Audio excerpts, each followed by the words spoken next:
အားလုံးပဲမင်္ဂလာပါ Touch One EB ကနေပြန်လည်ကြိုဆိုလိုက်ပါတယ်ဒီကနေ့မှာတော့ကျွန်တော်တို့က creating new folder ဆိုတဲ့ folder အသစ်ဆောက်တာတွေတွားပြီးတော့လေ့လာကြမယ် folder အသစ်ဆောက်မယ်ဆိုရင်ကျွန်တော်တို့က empty ရဲ့နောက်မှာ folder နေလိုက်တဲ့မှာကျွန်တော်တို့ folder အသစ်ပုံမှန်အတိုင်းဆောက်လို့ရတယ်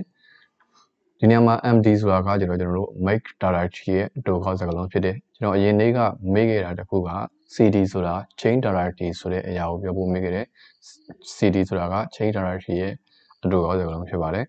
ဆိုတော့ကကျွန်တော်တို့နောက်တစ်ခုfolder ဆောက်မယ်ဆိုရင် folder ကိုမှကျွန်တော်တို့ space ချပြီးဆောက်မယ်ဆိုရင်ပေါ့နော် folder space ချပြီးဆောက်မယ်ဆိုရင် mkdir ဆိုတဲ့ပြီးဆောက်ရမယ် mkdir ရဲ့နောက်မှာ folder name လိုက်ရမယ် space ချတဲ့ folder ပေါ့နော်ကျွန်တော် space ချတဲ့ folder name လိုက်ရမယ်အဲ folder name ကိုမှ double ကိုလေးနဲ့ခံပြီးတော့ကျွန်တော်တို့ဆောက်ပြီးမှဖြစ်တယ်ရေးပြီးမှဖြစ်တယ် mkdir ကလည်းကျွန်တော်တို့ make directory ပဲဗျတို့ပေမဲ့ mkdir ကကျွန်တော်တို့ space ချပြီး folder ဆောက်တယ်ဆိုတာမျိုးရှိလို့မှတ်သားထားရမယ်ဟုတ်ပြီအဲ့ဆိုရင်ကျွန်တော်တို့လက်တွေ့သွားပြီးတော့ဆောက်ကြမယ်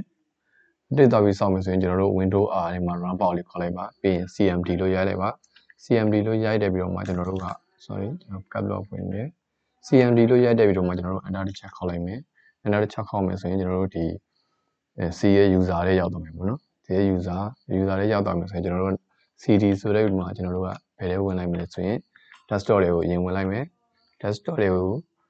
desktop လို့ရေးတဲ့ဥမှာကျွန်တော်တို့ enter တစ်ချက်ခေါက်လိုက်မယ်ဆိုတာ C ကျွန်တော်တို့ C ကန်ရဲ့ desktop ကိုဒီ desktop ဆိုတာဒီပေါ်ကြီးပေါ့နော်ဒီကောင်ကြီးပေါ်ကိုရောက်လာပြီဖြစ်တယ်ဒီပေါ်ကြီးရောက်လာပြီဆိုရင်ကျွန်တော်တို့ဒီပေါ်မှာကျွန်တော် folder တစ်ခုစောင့်မယ်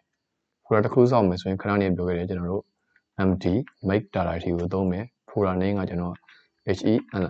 hello ဆိုတဲ့မှာ folder ဆောက်လိုက်မယ်ပြီးရင် enter တစ်ချက်ခေါက်လိုက်မယ်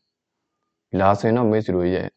desktop ပေါ်မှာ hello ဆိုတဲ့ folder လေးကြာလာမှာဖြစ်တယ် Maze တို့လိုက်ပြီးတော့စမ်းသပ်ကြည့်ကြပါစောင့်ကြည့်ကြပါနောက်တစ်ခုကျွန်တော်တို့က folder ဆောက်မယ် space ချပြီး folder ဆောက်မယ်ကျွန်တော်ပုံမှန်တိုင်းဆောက်မယ်ဆိုရင် empty hello war ဆိုတဲ့မှာစောင့်မယ်ဆိုရင်တော့နောက်ခေါက်လိုက်မယ်ဆိုရင်တော့ဒီနောက်ကကျွန်တော်တို့ war ဆိုတဲ့ folder လေးပဲကြာလာမှာဖြစ်တယ် hello war ဆိုပြီးကြာလာမှာမဟုတ်ဘူးဆိုတော့ကျွန်တော်တို့က hello war ဆိုတဲ့မှာ space ချတဲ့မှာကျွန်တော်တို့ folder ဆောက်ချင်တယ်ဆိုရင်တော့ mkdir နဲ့ဆောက်ပါမယ် mkdir လို့ရေးတဲ့ပြီးတော့မှကျွန်တော်တို့က double quote ထဲမှာ hello war ဆိုတဲ့မှာ double quote ပြန်ပိတ်မယ်ပြီးရင်တော့ကျွန်တော်တို့ enter တစ်ချက်ခေါက်လိုက်မယ်ဆိုရင်တော့ hello war ဆိုတဲ့ folder လေးကြာလာမှာဖြစ်တယ်ဟုတ်ပြီမေ့စီတို့ဒီသင်ခန်းစာတော့ဒီလောက်ပဲနောက်သင်ခန်းစာမှာတော့ကျွန်တော်တို့ကdelete folder ဖြတ်တာကိုသွားပြီးတော့လေ့လာကြမယ်ဟုတ်ကဲ့အားလုံးကျေးဇူးအများကြီး